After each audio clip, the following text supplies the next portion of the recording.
Hello and welcome back to the RotoWire esports show. I am Andrew Laird, joined as always by Ethan Sexton today to talk about Monday's two-series LPL slate. Before we do that, quick review of Sunday. We did think that the chalk would return, and it did. We had 3 out of 4 sweeps, and the favorite won the sweep or won the other one 2-1. Yep. Turned out the T1 won 2-1 and was still in the higher scoring lineups, and Damwon absolutely crushed after some questionable showmaker news that apparently wasn't as questionable as we thought. Yeah, I mean, I was talking to you last night after we heard that news, and it was after we had recorded, and said I'm not sure what to do for their lineup because nothing really concretely said whether he was going to play or not. But the way that I read it, it kind of made it seem like he'd been playing with these health issues that he's got. So I just left him in, and turns out he was perfectly fine. At least today, he played really well. Over 100 points. Didn't die at all in the series. He was great. So the one thing to look at, though, I guess going forward, we'll have to see, if we get more news, if he's going to have to miss time or anything like that. Right.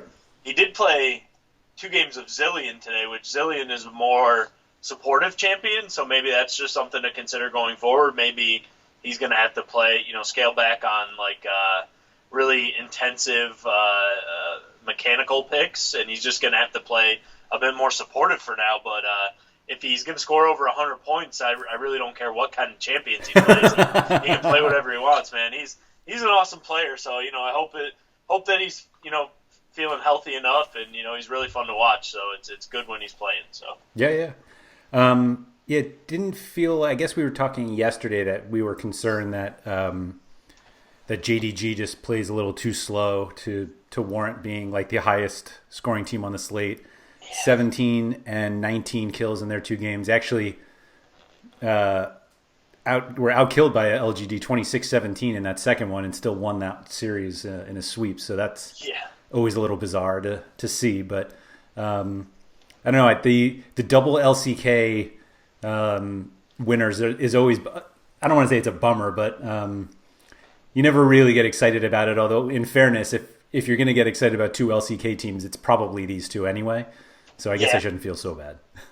Yeah, no, I agree with you. I mean, both these teams have shown upside, and especially Damwon. T1 have been up and down all season. I mean, it was kind of annoying that T1 dropped the game against the worst team in the league, but they came back and won, and obviously they scored well enough to be in the winning lineups today. So can't really knock them too much. It was Suning that was really the bust today. And, that was my lineup was T1 and Suning.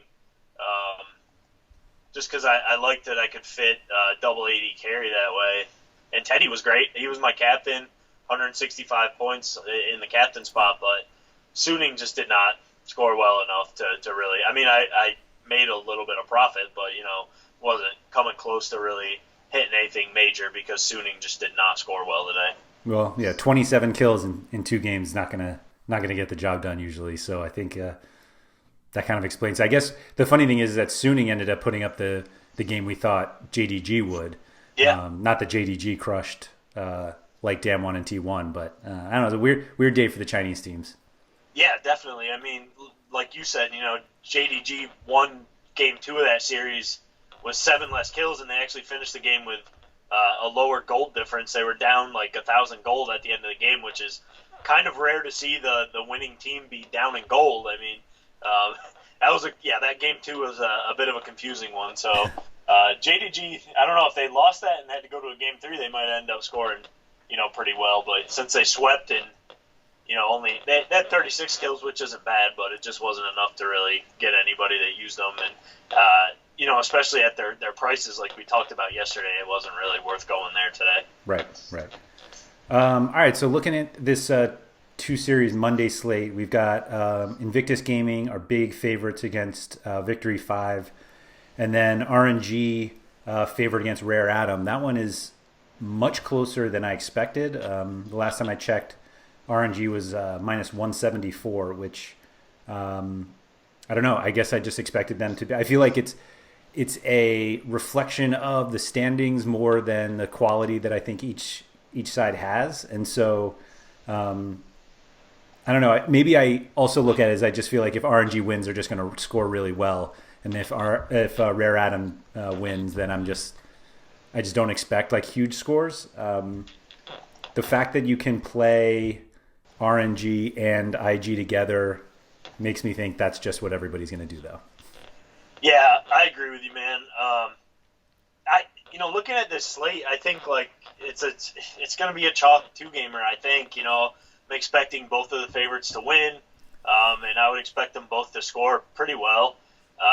But it's like, do I really want to play both favorites on a two-game slate, or do I want to try to take a shot on one of these underdogs and just hope something goes my way, even if I don't believe that either V5 or Rare Adam are going to win? Do I want to just try to get some leverage with my lineup? Because if you just play IG and RNG, you're going to be tied with countless amount of people, and it's just, I don't know. It's kind of just not how I want to play these two-game slates, even if I don't think it's the right. Well, how do I phrase it? Like, I think that is the right way to play it. yeah, right. It's weird, like, because it's funny to say, like, yeah, I expect RNG and IG to win, but I'm gonna play only one of them and play an underdog from the series that I don't play my favorite from, just because I don't want to tie with 9 million people, right? So that's kind of the way I'm probably going to go about it, just because I don't see the sense playing a lineup that's going to be tied with everybody else on these two gamers anymore. It's just not really a great way to go. I mean, the way that I've been attempting to play them ends up being just not profitable at all. And like, I'll make essentially 3 lineups where I'll play, like, for example, I would play like IG Rare Adam, IG RNG, and then like RNG V5, just like a hedge to come back. And by the time I put all that in, and then whichever lineup scores the highest is tied with so many people that it's like I cash one lineup with the 4th highest scoring lineup, and I've actually lost money on the slate. Right. So like, it's I think you're just better off, if you're going to lose money on the slate, at least do it while trying to finish first by yourself instead of tied with a bunch of people. Yep, I agree with that mentality, man. It's just frustrating. Like, your one lineup out of 3 cashes and it only makes $2 instead of the $3 it should make, or whatever. You can't even cover your bases that way. So right, I'd rather just take a shot and try to get up the standings instead of just scratching my way through and barely cashing. Do you think, I mean, obviously V5 has the lowest chance of winning, but it also seems like they have the greatest leverage, because I have to imagine that a lot of people are going to play IG and one of the other 2 sides. Yeah, I mean, I think I like V5 as a leverage play tomorrow. If they're going to be the lowest owned, I'd gladly take a shot on them. I mean, sure. Like I said, I think IG are going to win, but it wouldn't be that big of a shock if V5 pulled off an upset, and I think they would score well if they did. I mean, V5 are coming off that sweep of FPX, so I mean, who's to say that they can't beat IG? I mean, even if I'm going to expect IG to win, I don't think it's out of the realm of possibilities that V5 do win, and I think they score well if they win. The only thing I'm wondering is, as I said, they're coming off a sweep of FPX. I mean, does that bring up their ownership percentage? I wonder. I don't know. I'm not sure it's going to be high enough that it's going to match the others. Like, I think RNG Rare Adam's close enough that people are willing to take either side, and they'll just say, like, if everybody's going to play IG RNG, then I'll just play IG Rare Adam and just try to get leverage that way. And I'm just not even sure that's enough. Like, I think if excuse me, if you make IG RNG lineups, it's like, all right, I'm okay tying with 78 other people, so I'm going to do RG Rare Adam and tie with 37 other people. When, I mean, obviously if V5 wins, then whoever has IG is not going to win anyway. But right. I think that's, V5 is definitely the leverage spot. I just, like we said, I don't think they're winning anyway. So I don't think they are, but I give them a chance to win. Like, I don't think it's, they have no hope tomorrow. I mean, IG are up and down all year. Yeah, they've had some like not great losses. Yeah, right, exactly. So they can be ripe for the picking sometimes, and V5 are good enough to play against the top teams, even if they're not always good enough to beat them, consistently. So I give V5 a pretty decent shot, and I'd rather play V5 than Rare Adam because, I think even though the odds are closer, I give Rare Adam less of a chance to win than I do V5. And I think even if they did win, they just wouldn't score enough points. So I'd rather play V5 than Rare Adam, so unless people really, are against unless people are really like dead set on IG winning, I guess I should say, and then they want to get their leverage from the other series and take Rare Adam, they then go for it. But it just feels like Rare Adam, if they won, aren't going to score that well. And I just think Rare Adam aren't going to win. I give them less of a chance to win, even though the odds are closer, honestly. Like, I think RNG are just way better than Rare Adam. Rare Adam have an awesome record, 10-4, but I think they're a little fraudulent in that record as well. Like, I think they should be closer to 500 than they are. So I can't really knock them too much because they've earned that record, obviously. But I just think RNG are on another level. I think RNG are the best team in the league right now, and I think they probably will show that against Rare Adam. I think there's a pretty decent golf in class. I was looking just now at the V5 kind of game log here. They had 1, 2, 3, 4, a 5-series losing streak, all sweeps. LNG, Suning, JDG, Rare Adam, and Top before they sweep FPX. Like, I don't think we can understate how absurd that FPX sweep was. Yeah. Yep. No, I'm with you. I mean, but FPX are at least on paper a better team than IG. You know, so that was a pretty big surprise yesterday. Yeah, when V5 swept. I mean, they didn't just sweep; they smashed them, right? Yeah, so they did. That was a pretty big surprise. But yeah, I mean, I give them a decent chance to win against against IG. Even though if I was just picking winners, like in a betting sense, I would be taking RNG and IG. But I think for a DFS 2-game slate, I'll take my shot with V5, and I won't feel bad about it. Who do you think scores higher between RNG and IG, assuming they both win? Oh man, tough to say. Tough to say because they both have upside and wins, right? Feels like the scrappier of the two series would be IG V5. So in that sense, if they both want to say IG, but RNG can put up points too. So really, I don't have a strong lean either way. But I guess if I was going to have to pick between the two, since you asked me, I think it would be IG, but I'm not sure. It could be either one easily, so it's not that easy to predict. Do you feel the same if both underdogs win? I would think V5 would outscore Rare Adam. Yeah, yep. Okay. That one I feel like way more confident about. I just think V5 have put up better scores, but anything could happen, as we always say. But it just feels like to me that V5 IG is going to be the scrappier of the two series. And I just don't know if RA can put up 20 kills and just straight up destroy RNG in 2 games. Whereas if IG don't show up, that could happen. Like we just saw it against FPX yesterday, that could happen for V5. So do you think the IG V5 game stack is what takes it down?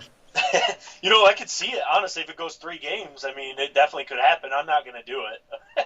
As I always say, man, I'm not going to go there. I don't like game stacks, but, we say it all the time when we're talking about these 2-gamers that if a game stack is going to be more viable, it's going to be on a 2-game slate like this. And, I mean, I could see RNG sweeping, but only getting 30 kills. That's in the realm of possibilities for sure. And then if you get an IG and V5 series that goes 3 games and it's a scrappy one, like it definitely could be. I mean, I could see a game stack taking it down, but I'm not doing it, man. Yeah. I was kind of looking at I'm convinced that Rare Adam just isn't going to score enough even if they win. Yeah. What do you think their most number of kills they've had in a sweep this season is? Oh, man. I have no idea. I'm going to just shot in the dark say 16, 17. So for over 2 games. I'm going to say 36. Ooh, 37 is the answer. All right. That's pretty good. Guess. Not a bad guess. Yeah, that was pretty good. I guess I'm trying to see this V5 somehow had 44 in the FPX win. Insane. Yeah, they had 40. Can this be right that they had 43 kills in the loss to Top? That seems crazy. It could be. When was that? February 20. Where did I already lost it? I don't know. I'm trying to find it. That was not right. Oh, maybe that was last season. Never mind. Okay. Either way, I have no faith in a Rare Adam having an explosive enough game to. I mean, if they win, obviously they could. If they win, it doesn't matter. Right? Yeah, it doesn't matter. Say but that too, but I meant but more I game stack I wise. just, I'm just not sure. Yeah, I'm not giving them much of a chance to win, and that I think that 10-4 record's just a little deceiving. Like, I don't think they're bad by any means, and they deserve to be a playoff team, but I just think RNG are a different level than Rare Adam, even though the records are pretty close together. I'm with you on that one for sure. Yep. All right, if you guys have enjoyed the video, if you could please hit the like button below. Feel free to subscribe for all the RotoWire videos. You can also subscribe to RotoWire by going to rotowire.com/pod, P-O-D. Gets you 10 free days to the site, access to all the sports we cover, as well as our subscriber Discord chat, so you can really check out everything that you want. No credit card required. Not sure if I mentioned that or not. So nothing to lose to check it out. Ethan, thank you for that, and good luck on Monday. All right. Same to you, man. We'll talk to you tomorrow. Mm-hmm.